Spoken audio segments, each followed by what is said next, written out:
गोटे गाँव में तंतीटीए बास करुला। लुगा बुणी से पेट पोषुला। दिने से तंतरे लुगा बुणु बुणु तंत खंडी भांगीगला।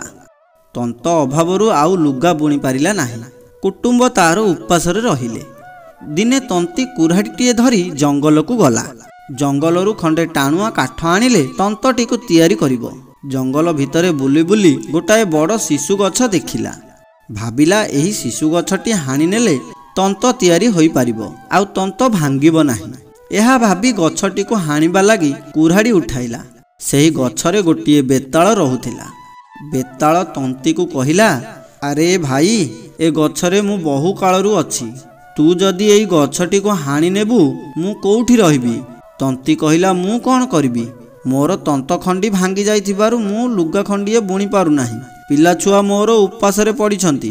काठ खंडिए नेले तंतटी तैयारी करिबी। एही शिशु गछर काठ भारी टाण। एथिरे तंत तैयारी कले बहु दिन चलिबो। मु एही गछटी को हानिबी। तू जाई आउ को गछरे बसा बांधी रह। बेताल कहिला, ए तंती भाई, तू मते जाहा मागिबू ताहा देबी, किंतु ए गछटी को हाणे ना। बेताल कथा सुनी तंती कहिला, तमे जदि मते बर देबाकू इच्छा करिच तेबे गोटिए कथा टिके अपेक्षा कर। मु घर को जाउची, मो स्त्री को पचारिकरी आसे।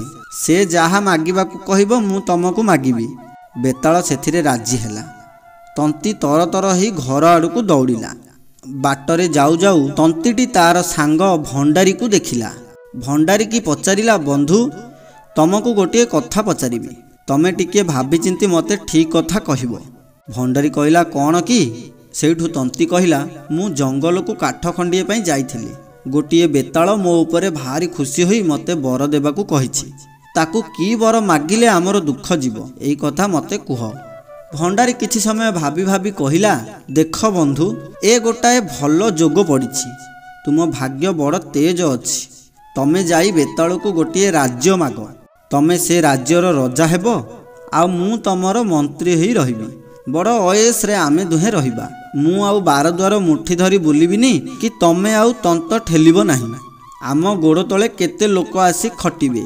भंडारी बंधुर कथारे तंतीर मन मानिला नाही। तंती कहिला, तमे जो कथा कहिल ताहा भल कथा सत, किंतु मु टिके ए विषय रे मो स्त्री सह आलोचना करी जाहा करिबी। से जाहा कहिबो मागिबा पई मु बेताल को सेया मागिबी। एहा कही तंती लसर फसर हेई जाई घरे पहुंची गला। स्त्री को सबु कथा कहिला। भंडारी जो राज्य मागिबा कथा कहिथिला स्त्री को से कथा मध्य कहिला। तंतीर स्त्री सबु सुनिला। से तो तंती ठारू आहुरी बुद्धिया। बहुत भाबी भाबी कहिला, ना ना, राज्य आमर कौन हेबो? राज्य चलाइबा बड़ कष्ट साध्य। राजा हेले केबे हेले शांति रे रही पारिबनी। राज्य रे अनेक कथा बुझिबाकू पड़िबो। केते प्रकार आपत्ति अभियोग विचार करिबाकू पड़िबो। से सबु करिबा बड़ कष्ट। आउ मध्य राज्य रहिले युद्ध करिबाकू हेबो। ए सबु आमे तुलाई पारिबा नाही। स्त्रीर कथा तंतीर मन को पाइला। तेबे कौन मागिले आमर दुख जीव बोली तंती स्त्री को पचारिला। तंती आनी कहिला, तमे तो प्रतिदिन खंडिए लुगा बुणी पारुछ। सेथिरे आमर तो घर खर्च चली जाउछि। वर्तमान तमे आउ दुईटी हाथ आउ गोटिए मुंड माग। ताहा हेले तमर चारोटी हाथ आउ दुईटी मुंड हेबो। आग पछ करी दुई खंड लुगा तमे एका समय रे बुणी पारिबो। ताहा हेले आमर अभाव आउ रहिबा नाही। आउ आम हातरे पैसा बळिबो। सेथिरे आमे नुआ घर खंडिए तैयारी करिबा। पिला मानकर बाहा पुआणी भी करि पारिबा। आमे तो हेले तंती। आमर बेउसा छाड़ी अन्य धंदा कले आमर ही क्षति हेबो। स्त्रीर कथाटी तंतीर मन को बेस पाइला। स्त्रीर बुद्धि को भारी प्रशंसा करी तंती बेताल पाखक दौड़िला। बेताल को कहिला, मते आउ दुईटी हाथ आउ गोटिए मुंड दियो। ताहा हेले मु थरेके दुई खंड लुगा बुणी पारिबी। मोर आय दुई गुण हेले मु आनंदरे चलिबी। तंतीटी एहा मागिबा मात्रे बेताल तंती को आउ दुईटी हाथ आउ गोटिए मुंड देईदेला। दुईटा मुंड और चारिटा हाथ देखी तंती आनंदरे घर को फेरिला। सेतेबेले तंती एक भीषण राक्षस परी देखागला। तंती जेतेबेले एई भयानक रूपरे गाँ भितरे पशिला, लोक माने भय कले। ताकू एक राक्षस बोली भाबी गाँ लोके पिटी पिटी मारिदेले। स्त्री बुद्धि पड़ी शेष को तंती मला।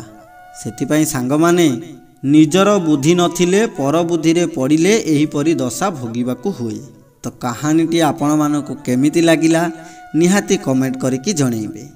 जदि वीडियोटी भल लगी लाइक करेंगे आउ सांगसाथी मानू शेयर करी आम चैनल को सब्सक्राइब करेंगे। पुणी देखा आउ गोटे नुआ कहानी सहित से पर्यंत रहुची नमस्कार।